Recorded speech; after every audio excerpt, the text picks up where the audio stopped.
অন্নপূর্ণা যোজনা, এটা নিয়ে এখন রীতিমতো একটা যুদ্ধ পরিস্থিতি চলছে, চারদিকে বিক্ষোভ হচ্ছে, প্রতিবাদ হচ্ছে। আচ্ছা, আপনার কি প্রশ্নটা মাথায় আসছে না, এই ধরনের প্রশ্নগুলো, যে গন্ডগোলটা কোথায় হলো? আচ্ছা, সরকার কি কোনো ভুল করলো, নাকি মানুষই ভুল বুঝছে? দেখুন, বিজেপি সরকার আমাদের রাজ্যে এসেছে আজকে নিয়ে প্রায় ওই 3 মাস 14 দিন হবে, তার মধ্যে এই অবস্থা। এই প্রশ্নগুলো কি মাথায় আসছে না? চলুন আজকে এই প্রশ্নের উত্তর দেবে একজন, যিনি আজকে আমাদের সঙ্গেই রয়েছেন। আমরা পেয়ে গেছি আজকের পর্বে পিনাক কি বলছে থেকে পিনাক পানি ঘোষ। আচ্ছা পিনাক দা, প্রথমেই আসি যে অন্নপূর্ণা যোজনা নিয়ে এই যে বিষয়গুলো চলছে এখন, যেটা এখন যার আজ মানে এই যুদ্ধের আজ কোথাও গিয়ে পড়ছে আমাদের রাজ্যের মন্ত্রী অগ্নিমিত্রা পালের উপর, তো সেই জায়গায় দাঁড়িয়ে শুভেন্দু সরকার কতটা চাপে? না, সরকার চাপে, রাজ্যের মানুষ যদি কোনোভাবে ক্ষোভ প্রকাশ করে তাহলে তো সরকার চাপে বলতেই হবে। কিন্তু এটাও ঠিক, যেটুকু বিক্ষোভ হচ্ছে এর চেয়ে আরো বেশি বিক্ষোভ হতে পারত। এখানে যেহেতু বিরোধী দলগুলোর কোনো শক্তিই নেই, তৃণমূল ভেঙে খান খান, ওদিকে সিপিএম এ টিম টিম করছে, একটি কংগ্রেসের কিছু নেই, ফলে তারা যেটুকু পারছে বিক্ষোভগুলো কিন্তু তৈরি করা। পশ্চিম মেদিনীপুরে অগ্নিমিত্রা পাল তিনি প্রশাসনিক বৈঠক করছেন, তার মধ্যে কয়েকজন মহিলা ঢুকে পড়লো, এটা যেমন হয়েছে, কিন্তু এটাও মনে রাখতে পারি কিন্তু বড় আকারের নয়। আবার কোথাও রেল অবরোধ হয়েছে, কোথাও রাস্তা অবরোধ হচ্ছে, এগুলো হচ্ছে, তাতে সরকার চাপে বলা যাবে না, কিন্তু সরকার কিন্তু অস্বস্তিতে। কারণ একটা 100 দিনের সরকার, আপনি বলছিলেন যে এই 100 দিনের সরকার, সেই সরকারটা প্রথমেই এরকম একটা হোঁচট খেলো, এটা একটুখানি ভাবার আছে। কিন্তু আমাকে না অন্য একটা বিষয় ভাবাচ্ছে, আমাকে ভাবাচ্ছে যে এই রাজ্যের মানুষ কিন্তু পরিবর্তন চেয়েছিলেন। এই পরিবর্তনটা কিন্তু 1,500 টাকা থেকে 3,000 টাকার হাত খরচের পরিবর্তন নয়। পরিবর্তন মানে তারা মনে করতেন যে আগের সরকার একটা ডাইনিতন্ত্র চলছে, সেটা দরকার, আইনের শাসন চলছে না, শাসকের আইন চলছে, সেটা দরকার, অনুপ্রবেশ বন্ধ হওয়া দরকার, শিল্প দরকার, কর্মসংস্থান দরকার, এখান থেকে পরিযায়ী শ্রমিকরা বাইরে চলে যাচ্ছে, এত কিছুর পরিবর্তন তারা চেয়েছিলেন। কিন্তু এই 1,500 টাকা থেকে 3,000 টাকা হবে এবং 3,000 টাকাটা পেতে সমস্যা হওয়া, সেটা নিয়ে এই এত বড় যে পরিবর্তনের আন্দোলন, সেটাকে এবং তার মাধ্যমে যে সরকার এসেছে তাকে চাপে ফেলা কঠিন। বিরোধীরা যেখানে নেই, কিন্তু বিরোধীরা তো চেষ্টা চালাবেই। ইতিমধ্যেই বিজেপির তরফে বলা হয়েছে বিরোধীরা এইভাবে একটা হাওয়া তৈরি করতে চাইছে, এর মধ্যে কিছু সংবাদ মাধ্যমও এর সঙ্গে যুক্ত হয়েছে যারা এই সরকারকে অস্বস্তিতে রাখতে চায়।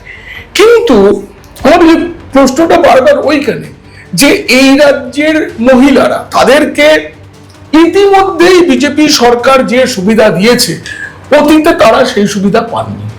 প্রথম সুবিধা কি দেওয়া হয়েছে? দেওয়া হয়েছে তাদের জন্য সরকারি বাসে বিনামূল্যে ভ্রমণ, মানে অতীতে কখনো এই রাজ্যে কিছু হয়নি, দেশের খুব কম রাজ্যে এরকম সুবিধা আছে, এটা দেওয়া হয়েছে সরকারি বাসে। তারপরে 33% চাকরিতে সংরক্ষণ কে বেড়েছে এই রাজ্যের, মানে এতে বরং পুরুষরা বিক্ষোভ দেখাতে পারেন যে আমরা তো কিছুই পেলাম না, আমরা কিছুই পেলাম না। এবার অন্নপূর্ণা ভান্ডারের টাকা 1 লাফে দ্বিগুণ হয়েছে, 1,500 থেকে 3,000 টাকা।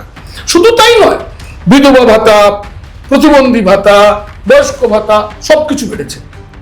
এবারে 25 থেকে 60 বছর বয়সী যারা, তাদের মহিলাদের দেওয়া হবে। কিন্তু ঝাড়াই বাছাই করা হয়েছে, যাদের সংসার চালানোর ক্ষমতা আছে, যাদের হাতে টাকা আছে, তাদের কেন দেওয়া হবে, এটা নিয়েই বিজেপি সরকারের সাথে আগের সরকারের তুলনা। তো এটা তো জানা ছিল, অনেক দিন ধরে পদ্ধতিটা চলছে, ফলে আমার মনে হয় না সরকার চাপে আছে। বরং আজকে এই ন্যারেটিভটা সরকারের বলা দরকার যে এই পরিবর্তন তো শুধু বাংলার মেয়েরা যে তারা 3,000 টাকা পাবে 1,500-এর বদলে, এর জন্য পরিবর্তন নয়। সেই পরিবর্তনের সরকারকে আজকে অস্বস্তিতে ফেলার যে চেষ্টা চলছে, সেই চেষ্টার বিরুদ্ধে তো মহিলাদের রুখে দাঁড়াতে হবে, কারণ তারা যা পেয়েছেন পুরুষরা কিছু পায়নি এই রাজ্যে। তো এটাও তো মানতে হবে যে নির্বাচনের যে মূল তাগিদ ছিল বা নির্বাচনের যে একটা বড় অংশ, সেটা কিন্তু একটা মহিলা ভোটের উপরেও কিছুটা হলেও একদম তাই। এইখানে একটা সরকারের না ভুল সরকারের বলবো না, বিজেপির ভুল। বিজেপি ভোটের ঠিক আগে আগে ওই একটা 3,000 টাকা প্রত্যেক মহিলাকে এই প্রচারটা করেছিল। প্রত্যেক মহিলার মাঝখানে মানে যারা এই সুবিধা পাওয়ার যোগ্য এই শব্দটা রাখেনি, এইটা ভুল হয়েছে। কিন্তু এটা কি ভাবা দরকার ছিল যে যার পরিবারে প্রতি মাসে 1 লক্ষ টাকা রোজগার, যে 12 লাখ টাকা বছরে তার ইনকাম ট্যাক্স দেয়, এইরকম পরিবারেরও কি টাকা পাবে তারা আশা করেছিল কি করে? যে মহিলাদের মাসিক একটা রোজগার আছে, যারা সরকারি তাদেরই তো বাদ দেওয়া হচ্ছে। হ্যাঁ, কিছু প্রশাসনিক ত্রুটি আছে, যেমন জুন মাসে টাকা পেয়েছেন, তারপর তারা আবার জুলাই আগস্ট পেলেন না। এই করতে করতেও কিন্তু এখন একটা বড় সংখ্যার মানুষ টাকা পাচ্ছে, এবং বাজেটেও প্রায় 10,000 কোটি টাকা এই আগামী এই চলতি যে 8 মাসের যে বাজেট পেশ হয়েছে সেই এই আর্থিক বছরে, তাতে আরো বাড়ানোর কথাও বলা হয়েছে। কিন্তু এটা প্রশ্ন যে ভুলটা ওইখানে হয়েছে। আর সবচেয়ে বড় যদি ভুল বলেন তাহলে আমার মনে হয় সরকার বড্ড তাড়াহুড়ো করেছে। এই সরকার ক্ষমতায় এসে লক্ষ্মীর ভান্ডারকে চালু রাখতে পারতো, আমার মত। আমি বলবো না যে মুখ্যমন্ত্রী এটা মানা উচিত, কারণ মুখ্যমন্ত্রী অনেক বেশি বোঝেন, তারা রাজনীতি বোঝেন, যারা প্রশাসক আছেন তারা বোঝেন। কিন্তু লক্ষ্মীর ভান্ডার চলতে থাকতো 1,500 টাকা করে। আস্তে আস্তে এই লক্ষ্মীর ভান্ডার যারা পাচ্ছেন তাদের মধ্যে থেকে কারা অযোগ্য পাচ্ছেন, আমাদের রাজ্যে পুরুষ লক্ষ্মীর ভান্ডার পেত, এবং কি পুরুষ বিধবা ভাতাও পেত। মানে এগুলো ধরা পড়েছে। আগের সরকার তো যা খুশি তাই করেছে না। যখন 100 দিনের জব কার্ড দেওয়া হয়েছে তখনও যোগ্যরা পায়নি, অযোগ্যরা পেয়ে গেছে। এই তালিকায় যে অযোগ্য বলতে বোঝা হচ্ছে যাদের টাকা পাওয়ার কথা নয়।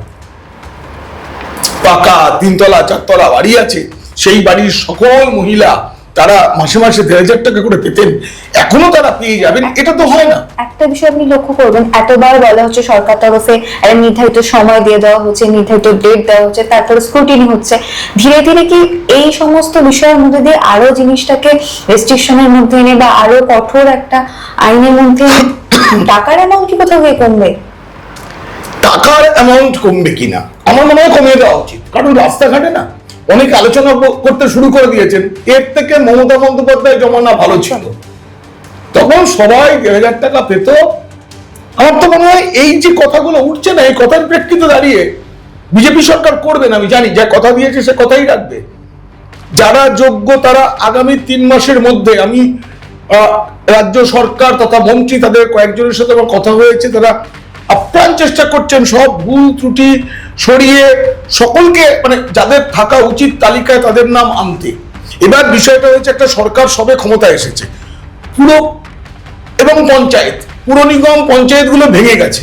পঞ্চায়েতের কর্তারা, পুরসভার কর্তারা পালিয়ে পালিয়ে বেড়াচ্ছেন, কেউ তাদের তাড়া করেনি, কেউ তাদের তাড়িয়ে দেয়নি, তারা রাজ্য ছেড়ে চলে গেছেন। অথচ সেই কর্তারা যাদের দিয়ে কাজ করাতেন তারাই আপলোড করেছেন, তারা স্ক্রুটিনি করেছেন, তাদেরও অনেক ত্রুটি রয়েছে, তারা বেছে বেছে অনেকের নাম হয়তো বাদ দিয়েছেন। এই জীবন ক্ষোভটা কোথা থেকে উঠছে যে তৃণমূল জমানায় যারা বিজেপি সমর্থক পরিবার, সেই পরিবারের মহিলারা লক্ষ্মীর ভান্ডার পেতেন না, এখন অন্নপূর্ণা ভান্ডার হয়েছে, বিজেপির সরকার, এখনো তারাই বঞ্চিত বেশি, এখান থেকে ক্ষোভটা বেশি। এবার তাদের ক্ষোভ তো খুব স্বাভাবিক আছে, কিন্তু এদেরকে বাদ কে দিচ্ছে, তাদের চিহ্নিত করা আরো সময় নিয়ে, সরকার যদি আরো 6 মাস সময় নিয়ে করতো তাহলে কোনো কিছু হতো না। এবং এই সরকার দেখো 207 পরে আবার 1 উপনির্বাচনে 208, সামনে আরো 2টো উপনির্বাচন আছে, ফলে বিপুল ম্যান্ডেট নিয়ে ক্ষমতায় আসছে। এই সরকার অস্বস্তি হবে, সরকারের অস্বস্তি সবসময় থাকবে, কিন্তু সরকার চাপে আছে বলা যাবে না। তাই চাপে পড়ে টাকা কমিয়ে দেবে এটা হবে না, বরং এই সরকার ইতিমধ্যে 100 দিনের মধ্যে কত নতুন নতুন রুটে বাস এনেছে। এই রাজ্যে ইতিমধ্যেই আমুলের কারখানার উদ্বোধন হয়েছে, লাসকোজের হয়েছে, ইস্পাত কারখানার হয়েছে, আমাদের এখানে মিৎসুবিশি আসছে, সেমিকন্ডাক্টর ক্ষেত্রে তারা বিনিয়োগ করতে আসছে। রাষ্ট্রায়ত্ত সংস্থাগুলো রেল, জাহাজ, বন্দর, নতুন নতুন বিমানবন্দর, তার সবকিছুর কাজ শুরু হয়ে গেছে। অনুপ্রবেশ এই রাজ্যের বড় সমস্যা ছিল, এবং বাংলাদেশি মহিলারা লক্ষ্মীর ভান্ডার পেতেন, সেটা বন্ধ করা গেছে। তো 1,000 একর জমি বিএসএফ কে হস্তান্তর করার প্রক্রিয়া শুরু হয়ে গেছে। মাঝে কেন্দ্রীয় স্বরাষ্ট্রমন্ত্রী অমিত শাহ এসেছিলেন, তিনি ভূয়সী প্রশংসা করেছেন, বলেছেন যে পশ্চিমবঙ্গ সরকার এত দ্রুত এত কাজ করছে, এমন নজির ভারতে নেই এবং আমরা পাল্লা দিতে পারছি না। কাজ তো হচ্ছে। এখন কোন কাজটা বেশি গুরুত্বপূর্ণ?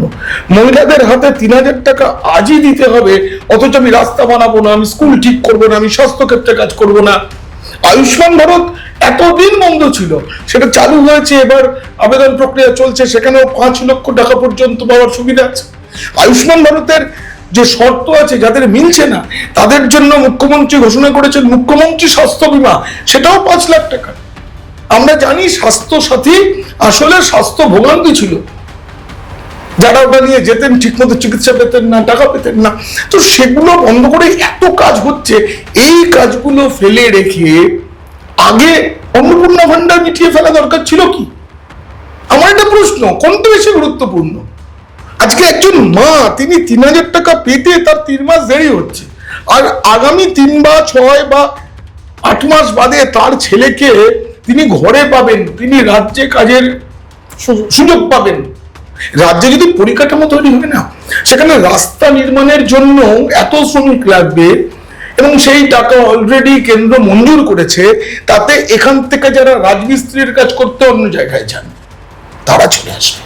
আবার আইটি সেক্টরের যারা বড় মাইনের হোয়াইট কলার জব যেগুলো, তার জন্য যারা অন্য রাজ্যে যান তারাও চলে আসবেন। ফলে মায়েরা কি এটা ভাববেন না যে আমি একটু সবুর করি, দেখি না সরকার কি করে, আমি আবার আবেদন করি, আবার কারেকশনের জন্য যাই? এটা একটা ভুল আছে। সরকার আসলে না তাড়াহুড়ো করতে গিয়ে কতগুলো শর্ত বারবার বদলেছে। যেমন আশা কর্মীরা প্রথমে বলেছিল যে তাদেরকে আপাতত বাদ রাখা হচ্ছে, সিভিক ভলেন্টিয়ারের পরিবার ইত্যাদি, পরে বলা হয়েছে না পুরোপুরি বাদ। বলা হয়েছিল 3টি বা তার বেশি যাদের ঘর থাকবে তারা এই সুবিধা পাবে না, পরে বলা হয়েছে না এটা শুধু শহরাঞ্চলের, গ্রামাঞ্চলে 3টি বাড়ি ঘর থাকলেও অসুবিধা হবে না। এই যে বারবার শর্ত চেঞ্জ হয়েছে, তার ফলে কি হয়েছে, একটা কোনো শর্তে কেউ বাদ গেছে। এবার সেই শর্তটা এখন তিনি ঢুকতে পারেন, এটা সময় লাগবে।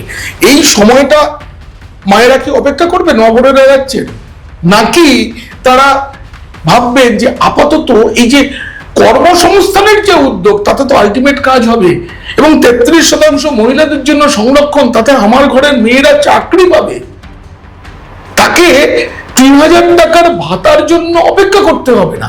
কোনটা বেশি জরুরি, এইটা রাজ্যের মানুষকে বোঝানো দরকার। এবং আমি বলি কি, টাকা বিজেপি কমাবে না, শুভেন্দু অধিকারী সরকার টাকা কমাবে না, কোনো রাজ্যে এরকম কোনো নজির নেই। কিন্তু যারা আলোচনা করছেন যে মমতা বন্দ্যোপাধ্যায়ের আমলই ভালো ছিল, সবাইকে টাকা দেওয়া হোক মুড়ি মিছরি একবার করে, তাহলে 1,500 টাকা করে দেওয়া উচিত, তাহলে 1,500 টাকা দিয়ে খুশি রাখা উচিত। তারা পরিবর্তন কেন চেয়েছিলেন আমি তাও জানি না, এটা আমার কাছে প্রশ্ন। আমার সরকার এখন সুদূর প্রসারী চিন্তা ভাবনা হিসেবে কি করছে? এই ভুলগুলো যেগুলো ওরা অলরেডি করে ফেলেছে, মানুষকে বিভ্রান্তিতে পড়তে হয়েছে, তো সেই জায়গায় দাঁড়িয়ে সরকার কি ভাবছে আগামী দিনের জন্য? আগামী দিনের জন্য ইতিমধ্যেই মুখ্যমন্ত্রী শুভেন্দু অধিকারী স্পষ্ট করে দিয়েছেন যে প্রক্রিয়া চলছে, প্রক্রিয়া শেষ হতে যেটুকু সময় লাগবে তার মধ্যে সব ঠিক হয়ে যাবে। এবার সুদূর প্রসারী ভাবনা না, একটা সময় পর্যন্ত ভাবতে হবে, তারপরে নতুন নতুন আবেদন তো বন্ধ করা হয়নি, আবেদন চলবে। আমি জানি এরপর আয়ুষ্মান ভারত যখন আবেদন শুরু হবে তখন অনেকের নাম বাদ যাবে, তারা হয়তো ওই শর্তগুলো পূরণ করতে পারছেন না বলে বাদ যাবে। কারো কারো ক্ষেত্রে এই শর্তগুলো পূরণ হয়ে যাচ্ছে কিন্তু ভুল করে বাদ যাবে, কেউ অ্যাপ্লিকেশনে ভুল করবেন, তখন আবার বিক্ষোভ হবে। আসলে আমাদের নাই পাওয়ার অভ্যাস, প্রাপ্য অনেকেরই প্রাপ্য, কিন্তু পাওয়ার অভ্যাসটা এমন হয়ে গেছে না পেলে বড় অসহায় মনে হয়। না পেলে মানে রান্নার গ্যাসে এখন মাসে একটা সিলিন্ডারে 19 টাকার ভর্তুকি পাওয়া যায়, সেটা না এলে কত লোক লাইন দেন। আমি জানি একটা নিম্নবিত্ত পরিবারে 19 টাকাটা অনেকখানি টাকা, কিন্তু 3,000 টাকাটা অনেকখানি টাকা, কিন্তু সময় দিতে হবে। একটা সরকারকে এরকম চাপে বারবার রাখার চেষ্টা, বিভিন্ন ধরনের বিরোধী উস্কানি, বহিরাগতদের উস্কানি, এই উস্কানিতে যদি পা দেওয়া হয়, সরকারকে যদি বারবার এরকম অস্বস্তিতে রাখা হয়, তাহলে প্রক্রিয়াটা ক্রমশ স্লথ হবে মন্থর হবে, তাতে দেরি হবে। বরং যে ঠিক আছে ধীরে সুস্থে দিন, আপনারা রাজ্যের সার্বিক উন্নয়নের যে পরিকল্পনা করেছেন সেগুলো করুন, তাহলেই ঠিক হবে। টাকা কমবে না, কিন্তু টাকা কমানোর দাবিটা, এই যে আগের সরকার ভালো ছিল, এটা বন্ধ করতে হবে। এবার আমি যে প্রশ্নটা করব সেটা হলো, এই সময় দাঁড়িয়ে একটা নিম্নবিত্ত মধ্যবিত্ত পরিবার, সেখানে একজন মহিলা সম্পূর্ণ প্রথম দিন থেকে সে একটা আশা, যেটা মমতা সরকার যে সিনারিওটা তৈরি করে গেছে 15 বছরে, যে হ্যাঁ 1,500 টাকা তোমরা কালকে অ্যাপ্লাই করলে আজকে পরের দিন এসে সেটা আমার অ্যাকাউন্টে ঢুকছে, সেটা 3 মাস চলে যাচ্ছে, তারপরেও কিছু কিছু মহিলাদের ঢুকছে। তো এটা তো নিজেদের মতো একটা, আবার আমরা রিসেন্ট শুনছি ঘোষণা করা হচ্ছে যে এক পরিবারে দুজন পাবে না। তো এই যে শর্ত প্রতিনিয়ত চেঞ্জ হচ্ছে, এটা কি আমি তো বললাম একটা ভুল হয়েছে। এই ভুলগুলো না করে সময় নিয়ে শুরু করলে কেউ কিছু বলতে পারতো না। আবার এরকমও হয়েছে, জুন মাসে একজন টাকা পেয়েছে, তিনি ফ্যামিলির হোয়াটসঅ্যাপ গ্রুপে দিয়ে দিয়েছেন আমার টাকা ঢুকেছে, হুররে আমি পুজো এবার 9,000 টাকা জমিয়ে নিজেরটা এই কিনবো, ওকে দেবো একে দেবো। তো মধ্যবিত্ত পরিবার কেন, সব পরিবারে এই আনন্দ থাকে। 3,000 টাকা কম নয়, 3,000 টাকা হলে আমারও পুজোর কেনাকাটা হয়ে যাবে, কম নয় 3,000 টাকা। তো তারপর তার বন্ধ হয়ে গেছে, তার তো হতাশা আসবে, তার চিন্তা আসবে। তো সেটা তো হয়েছে, এটা সরকারের ভুল হয়েছে, এ নিয়ে কোনো দ্বিমত নেই। ভুল মানেই বলবো তাড়াহুড়ো করাই ভুল হয়েছে, এই তাড়াহুড়োটা না করলে ভালো হতো। তবে যে যে শর্তগুলো হয়েছে না, যে যারা সরকারি চাকরি করেন, সরকারি বেতন পান, তারা পাবেন না, আবার 3টে বাড়ি থাকলে পাবেন না, এই শর্তগুলোর মধ্যেও অনেকগুলো প্রশ্ন আছে। যেমন অনেক সময় আসলে তো এই টাকাটা কাউকে ঘুষ দেওয়া নয়, ভিক্ষা দেওয়াও নয়, ভাতাও নয়, এটা লক্ষ্মীর ভান্ডার আসলে নারী সশক্তিকরণ, সংসারে তার একটা বক্তব্য থাকবে এর জন্য। কারণ স্বামী বছরে 12 লাখ টাকা রোজগার করেন মানেই তার স্ত্রী স্বনির্ভর, পর্যাপ্ত হাত খরচের টাকা পান এটা নয়। কারো বাড়িতে 3টের বেশি ঘর আছে, সেটা হয়তো শ্বশুর মশাই বা দাদা শ্বশুর মশাই বানিয়ে গেছেন, এখন তার স্বামী বিশেষ কিছু করেন না, এটাও কিন্তু আছে। তাই সবকিছু মিলিয়ে আমার মনে হয় যে এই ধরনের কিছু এক্সেপশনাল থাকবে, সেগুলোকে মেনে নিয়ে স্থানীয় যে বিধায়করা আছেন, সাংসদরা আছেন, তারা রিপোর্ট দেবেন। কিন্তু এই সরকার দুর্নীতি মুক্ত করতে চাইছে, ত্রুটি মুক্ত করতে চাইছে।